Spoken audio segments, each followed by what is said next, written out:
हम भगवान के हाथों के बनाए हुए खिलौने हैं।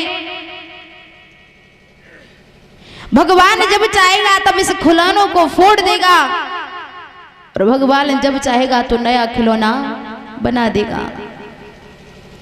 हमारा जीवन बड़ा संघर्षमयी है। माँ के गर्भ से जन्म हुआ, संघर्षों को झेलना शुरू कर दिया। प्यारे भक्तों, एक बात का ध्यान रखना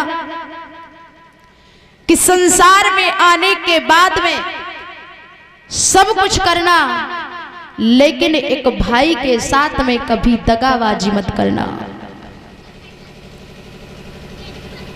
कहा जाता है कि दुनिया के साथ तुम्हारा छोड़ देंगे, दुनिया के लोग तुम्हारा साथ छोड़ देंगे, लेकिन अगर भैया की बाह को पकड़े रहे तो भैया की वो भुजा तुम्हारे तलवार के समान होती है। यही प्रश्न जब भगवान श्री राम ने रावण के भुजाओं को काट दिया, शीशों को काट दिया, अधीर होकर के रावण पड़ा हुआ है पृथ्वी पर, तो भगवान श्री राम ने कहा है लक्ष्मण से, भैया लक्ष्मण, ये रावण प्रकांड विद्वान है, इससे कुछ सीख करके आओ। लक्ष्मण बोले भैया रावण से और मैं शिक्षा लेने के लिए जाऊं? अरे वो तो अभागा है। भगवान श्री राम बोले हैं भैया लक्ष्मण, तुम्हें पता नहीं है रावण बहुत बड़ा विद्वान है, जाओ जा करके कुछ सीख करके आओ। भगवान श्री राम की आज्ञा को मानने के बाद में लक्ष्मण रावण के पास पहुंचे। रावण के सर की तरफ खड़े हो गए, रावण तो बोला ही नहीं। लक्ष्मण वापस लौटाए, कहने लगे भैया अरे वो तो मृत्यु की सैया पर लेटा हुआ है, फिर भी अभिमान उसके अंदर है, वो हमसे बोला ही नहीं। राम कहने लगे लक्ष्मण ये बताओ तुम रावण के किस तरफ खड़े थे? बोले सर की तरफ में घंटों खड़ा रहा, लेकिन रावण हमसे बोला नहीं। भगवान कहने लगे हैं कि भैया जब किसी से कुछ लिया जाता है तो बड़ा बन के नहीं, छोटा बन के लिया जाता है। जो झुकना जानता है वो कभी टूटता नहीं है, और जिसने कभी झुकना नहीं सीखा है प्यारे भक्तों, वो अधफर में जाकर के टूट जाता है। एक वृक्ष होता है बहुत लंबा हो जाता है, उसे क्या कहते हैं? बहुत लंबा वृक्ष होता है, यूकेलिप्टस, बड़ा ही नाजुक होता है, लंबा तो बहुत है, लेकिन उस वृक्ष ने झुकना सीखा है, इसलिए साज टूटता नहीं है। हवा चलती है तो इधर हो जाता उधर हो जाता, लेकिन टूटने का नाम नहीं लेता। इसीलिए कहा है कि भैया जो व्यक्ति झुकना जानता है वो कभी टूटता नहीं है।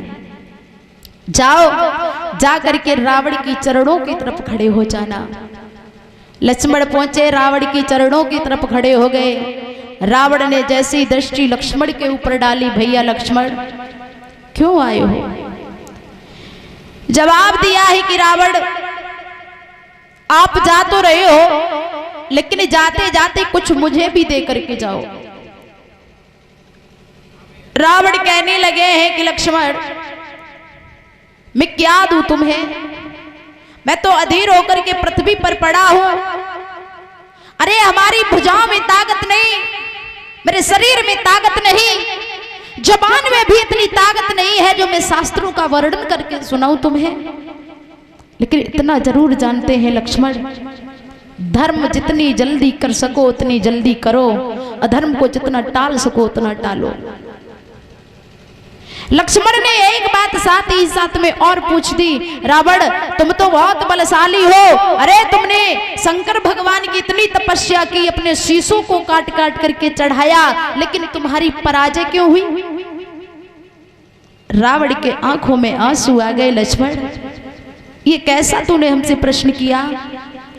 शायद तू नहीं जानता कि राम की पराजय क्यों नहीं हुई और हमारी पराजय क्यों हो गई।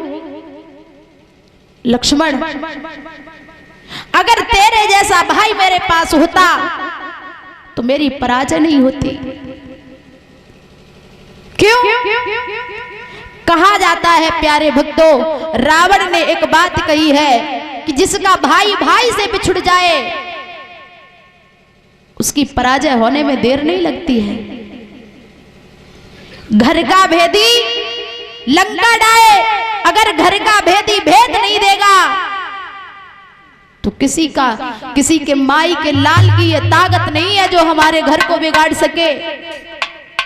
जवाब दिया है कि भैया, अरे हमारा भैया हमसे बिछुड़ गया, हमारा भैया हमसे बिछुड़ करके तुम्हारी सभा में पहुंच गया। अगर तुम भी अपने भैया से बिछुड़ करके हमारे पास आ जाते तो आज राम भी पराजित होकर के चला जाता। प्यारे भक्तों, लक्ष्मण ने जैसे इन शब्दों को सुना है, रावण के आंखों में वो आंसू थे, वो करुणा थी, अपने कर्तव्यों पर पछता रहा था कि मैंने ये क्या किया जो एक राम जैसे व्यक्ति का मैंने इतना बड़ा अपमान किया। एक बात का ध्यान रखना प्यारे भक्तों, सब कुछ दुनिया में त्याग देना, लेकिन एक भाई का हाथ कभी त्याग मत देना, क्योंकि संसार में हर रिश्ते मिल जाएंगे लेकिन एक माँ का जाया हुआ भैया नहीं मिलेगा। संसार में सब रिश्ते झूठ होते हैं लेकिन एक भैया का रिश्ता इतना पवित्र होता है कि अगर तुम जंग में लड़ने के लिए जाओगे तो भैया तुम्हारे साथ जाएगा।